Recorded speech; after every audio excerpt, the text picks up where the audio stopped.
બગદાણાની ઘટનાને લઈ ગુજરાતનું રાજકારણ ગરમાયું છે અને તેની સાથે સાથે જ કોળી આગેવાનો પણ હવે લડી લેવાના મૂડમાં છે અને હવે તે જ રીતે અમરેલીના લીલિયા ખાતે જે કોળી આગેવાનો છે તે મામલતદાર કચેરી પહોંચ્યા છે અને પહોંચીને ન્યાયની ઉગ્ર માંગ કરી છે। શું છે સમગ્ર મામલો તેની વિગતે વાત કરશું। નમસ્કાર, હું છું પ્રથમ મોદી, આપ જોઈ રહ્યા છો નિર્ભય ન્યૂઝ।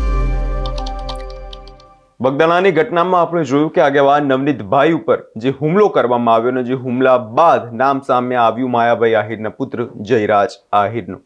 પરંતુ આ બધી ઘટનાને બાદ લોકો જે કોળી સમાજના આગેવાનો છે તે કહી રહ્યા છે કે ફરિયાદમાં જે છે તેનું નામ લખવામાં આવ્યું નથી, માયાભાઈ આહિરના પુત્ર જયરાજ આહિરનું જે છે નામ લખવામાં આવ્યું નથી। તેના કારણે સમગ્ર ગુજરાતનું આપણે જોયું કે કોળી સમાજ જે છે રોષે ભરાયો છે, અલગ અલગ જગ્યાએ જઈ તેઓ ન્યાયની માંગ કરી રહ્યા છે। પરંતુ આ બધાની વચ્ચે હવે અમરેલીના લીલિયા ખાતેથી જે કોળી આગેવાનો મામલતદાર કચેરી પહોંચ્યા અને ત્યાં પહોંચીને ઉગ્ર ન્યાયની માંગ કરી છે। નજર કરી તે દ્રશ્યો પર અને સાંભળી તે કોળી આગેવાનોનું શું કહેવું છે। અલ્પેશભાઈ, આજે કોળી સમાજ દ્વારા આવેદન અપાણું છે, ક્યાં મુદ્દે અપાણું વાત કરો ને। જે આજે નવનીતભાઈ વાલદિયા ઉપર જે બગદાણામાં ઘટના બની છે તે બાબતે લીલિયા તાલુકાના સમસ્ત કોળી સમાજ દ્વારા એક આવેદનપત્ર આપવા આવ્યા હતા। આવેદનનો હેતુ એ હતો કે નવનીતભાઈ દ્વારા અવારનવાર રજૂઆતો કરવા છતાં પીઆઈ દ્વારા કે ત્યાંના પોલીસ દ્વારા જે નામ લખવામાં નવનીતભાઈ જે કહી રહ્યા હતા તે પ્રમાણેની એફઆઈઆર નથી થઈ, જે બાબતે અમારા લોકોને લીલિયા તાલુકામાં આવેદન આપવાનું થયું છે। અને ખાસ કે આ એસઆઈટીની રચના થઈ છે તો આજ દિન સુધી એસઆઈટી દ્વારા નવનીતભાઈની કોઈ પણ પ્રકારની પૂછતાછ કરવામાં નથી આવી કે નિવેદન લેવામાં નથી આવ્યું। એના ખાસ ભાગરૂપે અમે લોકો આજે લીલિયામાં આવેદનપત્ર આપેલું છે।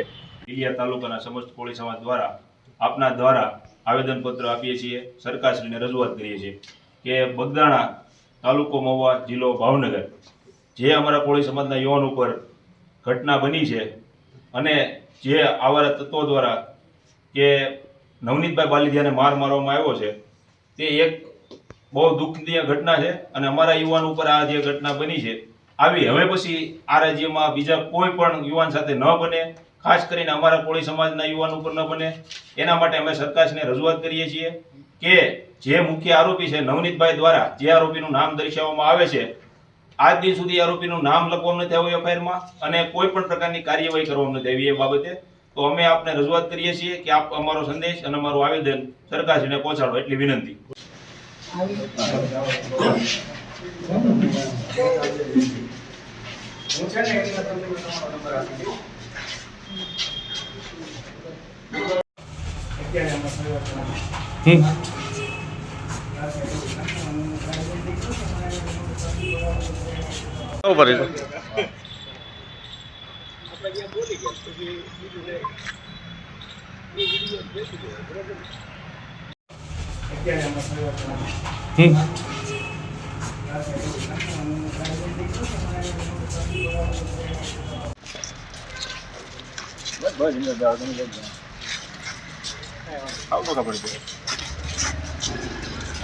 બે વસ્તુ આવે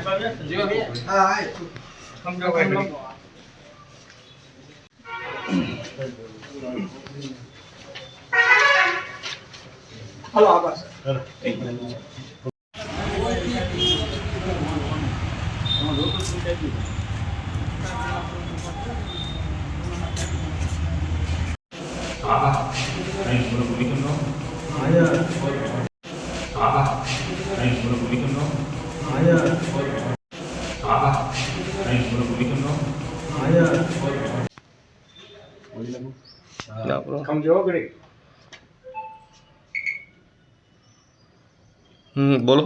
નમસ્તે।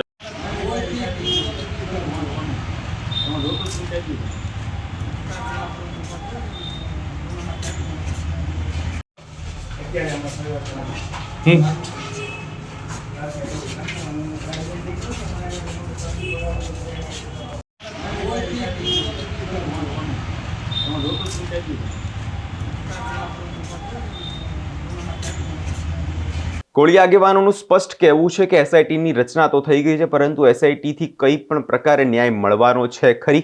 કારણ કે એસઆઈટીની રચનાઓ તો અનેકવાર થતી હોય છે પરંતુ જેનો ન્યાય છે તે ક્યારેય મળતો નથી। પરંતુ હવે કોળી આગેવાનો જે છે હવે ન્યાય નહીં મળે ત્યાં સુધી ચૂપ બેસવાના નથી। આપણે આની પહેલાં પણ જોયું કે કોળી આગેવાનો જે છે અત્યારે અલગ અલગ જગ્યાએથી નવનીતભાઈની ખબર અંતર પૂછવા તેમના ઘરે પહોંચ્યા હતા અને ત્યાં પહોંચીને લોકો એક જ માંગ કરી રહ્યા છે કે અમને ન્યાય જોઈએ છે, કંઈ પણ થઈ જાય અમને નવનીતભાઈને ન્યાય મળવો જોઈશે.